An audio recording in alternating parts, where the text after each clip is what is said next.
அன்னைமடி போகாமல் அவனியிலே அவதரித்த ஆண்டவனே ஸ்ரீஹரி நாராயணா.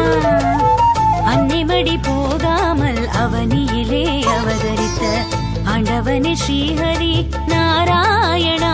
நமோ நாராயணா லக்ஷ்மி நாராயண.